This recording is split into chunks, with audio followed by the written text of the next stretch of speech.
तो उस समय इस पूरे भूखंड पर हिंदुओं की आबादी हुआ करती थी। 60 करोड़ 60 करोड़ हिंदू यहां रहा करता था 712 ईस्वी में।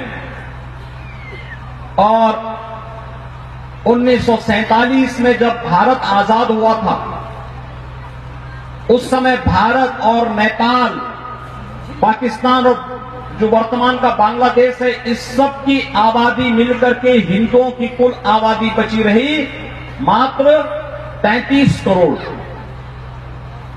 यानी 1235 वर्षों में हमारी आबादी 60 करोड़ से बढ़कर के 120 करोड़ नहीं हुई, 100 करोड़ नहीं हुई।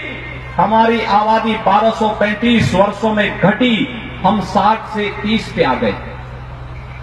ये क्या साबित करता है? हिंदुओं पे क्या अत्याचार नहीं हुआ? क्या हिंदुओं को रौंदा नहीं गया? क्या हिंदुओं के मंदिर तोड़े नहीं गए? क्या हिंदू परंपराओं को लांछित और अपमानित नहीं किया गया?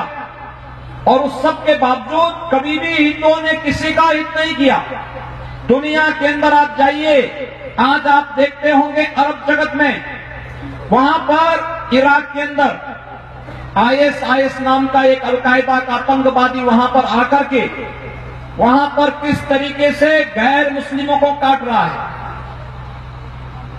गले यानी चाकू से गले को रेता जा रहा है। टेलीविजन के दृश्य को आप देखते होंगे, रोकटे खड़ा करने वाला दृश्य होता है। पशुओं की तरह मनुष्यों को काटा जा रहा है, और केवल मनुष्यों को ही नहीं, गैर मुसलमानों को ही नहीं, आतंकवादी सुन्नी हैं तो शियाओं को भी काट रहे हैं। ईरान का जो मूल अर्थ था वो पहले आर्यन देश था, आर्य का मूल निवास स्थान था। और ईरान के बारे में कहा जाता है कि ईरान के जो मूल निवासी थे वो पारसी समुदाय के लोग थे। पर्शियन समुदाय के जो लोग थे वे अग्नि पूजक थे। अग्नि पूजक हम सब हैं। हम मंच पर आए, हम लोगों ने सबसे पहले दीप प्रज्वलन का कार्यक्रम किया। ये दीप प्रज्वलन, ये अग्नि तो है, ये दीप ज्ञान का प्रतीक है, प्रकाश का प्रतीक है, ये अच्छाई का प्रतीक है, ये रचनात्मकता का प्रतीक है, ये सकारात्मक ऊर्जा का प्रतीक है। इस अग्नि का पूजक वो पारसी समुदाय हुआ करता था। और अभी आपने इराक के अंदर भी देखा होगा, जो यजीदी समुदाय है वो अभी इसी अग्नि का पूजक है, इसी अग्नि का पूजक है। पारसी समुदाय को ईरान से समाप्त कर दिया गया।